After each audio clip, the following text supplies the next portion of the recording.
Item ಯಾವುದೇ ಇರಲಿ try ಮಾಡಿ ಆಚಿ ಚಿಕನ್ ಮಸಾಲಾ. ಪಶ್ಚಿಮ ಬಂಗಾಳದಲ್ಲಿ ಮತ್ತೊಂದು ದಾಖಲೆಗೆ ಬಿಜೆಪಿ ಸಿದ್ಧತೆಯನ್ನು ನಡೆಸಿದೆ. ಸಿಎಂ ಐತಿಹಾಸಿಕ ಪ್ರಮಾಣ ವಚನಕ್ಕೆ ಸರ್ವ ರೀತಿಯಲ್ಲೂ ತಯಾರಿ. ಕೋಲ್ಕತ್ತಾದ ಬ್ರಿಗೇಡ್ ಮೈದಾನದಲ್ಲಿ ಪಟ್ಟಾಭಿಷೇಕ ಅಂತ ಹೇಳಲಾಗ್ತಾ ಇದೆ. ಪಶ್ಚಿಮ ಬಂಗಾಳದ ಫಲಿತಾಂಶ ಬಿಜೆಪಿಯಲ್ಲಿ ಹೊಸ ಹುರುಪನ್ನು ತಂದಿದೆ. ಮೋದಿ, ಅಮಿತ್ ಶಾ ಸೇರಿ ಹಿರಿಯರೆಲ್ಲರೂ ಕೂಡ ಭಾಗಿಯಾಗ್ತಾರೆ ಎನ್ನುವುದು ಸದ್ಯಕ್ಕಿರುವಂತಹ ಮಾಹಿತಿ.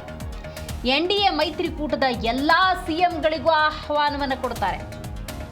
ಶನಿವಾರ ಠಾಕೂರ್ ಜಯಂತಿಯ ದಿನವೇ ಪ್ರಮಾಣ ವಚನ ಕಾರ್ಯಕ್ರಮ. ನೋಡಿ, ಪಶ್ಚಿಮ ಬಂಗಾಳದಲ್ಲಿ ಅಭೂತಪೂರ್ವವಾದಂತಹ ಯಶಸ್ಸನ್ನು ಬಿಜೆಪಿ ಪಡೆದುಕೊಂಡಿದೆ. ಜೊತೆಗೆ ಇಲ್ಲಿ ಪ್ರಮಾಣ ವಚನ ಕಾರ್ಯಕ್ರಮ ಅಂದಾಗ ಅದು ಐತಿಹಾಸಿಕವಾಗಿ ಮನಸ್ಸಿನಲ್ಲಿ ಉಳ್ಕೊಳ್ಬೇಕು ಅನ್ನುವಂತಹ ನಿಟ್ಟಿನಲ್ಲಿ ರವೀಂದ್ರನಾಥ ಟ್ಯಾಗೋರ್ ಜಯಂತಿಯ ದಿನವೇ ಪ್ರಮಾಣ ವಚನ ಸ್ವೀಕಾರ ಕಾರ್ಯಕ್ರಮ. ಎನ್ಡಿಎ ಮೈತ್ರಿಕೂಟದ ಎಲ್ಲ ಸಿಎಂಗಳಿಗೂ ಕೂಡ ಆಹ್ವಾನವನ್ನು ಕೊಡಲಾಗುತ್ತೆ ಎನ್ನುವಂಥ ಮಾಹಿತಿ ಲಭ್ಯವಾಗ್ತಾ ಇದೆ. ಕೋಲ್ಕತ್ತಾದ ಬ್ರಿಗೇಡ್ ಮೈದಾನದಲ್ಲಿ ಅದ್ದೂರಿ ಕಾರ್ಯಕ್ರಮ ನಡೆಯುತ್ತೆ. ಹೌದು, ಸಿಎಂ ಐತಿಹಾಸಿಕ ಪ್ರಮಾಣ ವಚನಕ್ಕೆ ಸರ್ವ ರೀತಿಯ ಸಿದ್ಧತೆಯನ್ನು ನಡೆಸಲಾಗ್ತಾ ಇದೆ ಎನ್ನುವಂಥ ಮಾಹಿತಿ ಕೂಡ ಲಭ್ಯವಾಗಿದೆ. ದೆಹಲಿಯಲ್ಲಿ ಭೂಪೇಂದ್ರ ಯಾದವ್ ಮಗದೊಂದು ಕಡೆ ಸರಣಿ ಸಭೆಯನ್ನು ನಡೆಸ್ತಾ ಇದ್ದಾರೆ. ಬಿಜೆಪಿ ರಾಷ್ಟ್ರೀಯ ಕಾರ್ಯದರ್ಶಿ ಸುನಿಲ್ ಕೂಡ ಭಾಗಿಯಾಗಿದ್ದಾರೆ. ಸುನಿಲ್ ಬನ್ಸಾಲ್ ಬಂಗಾಳದ ಚುನಾವಣಾ ಉಸ್ತುವಾರಿಯಾಗಿದ್ದಾರೆ. ಸೊ ಹಾಗಾಗಿ 15 ವರ್ಷದ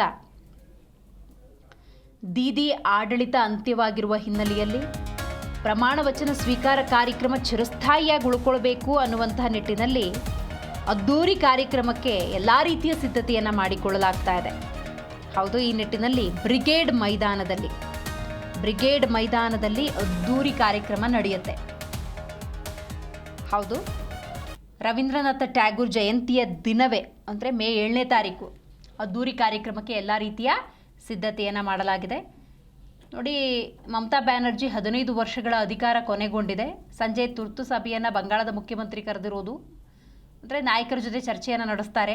ಏನು ಪ್ಲಸ್ಸು ಮೈಸು ಚಿತ್ತನ ಮಂಥನಗಳು ಒಂದು ಕಡೆ ನಡೀತಾ ಇದ್ದರೆ, ಬಿಜೆಪಿ ಇಲ್ಲಿ ಕಡೆ ನೀವು ಗಮನಿಸ್ತಾ ಇದ್ದೀರಿ ಅದ್ದೂರಿ ಕಾರ್ಯಕ್ರಮದ ಮೂಲಕ ಈ ಒಂದು ಪ್ರಮಾಣ ವಚನ ಕಾರ್ಯಕ್ರಮವನ್ನು ಚಿರಸ್ಥಾಯಿಯಾಗಿ ಉಳಿಸುವಂಥ ಪ್ರಯತ್ನವನ್ನು ಮಾಡ್ತಾ ಇದೆ.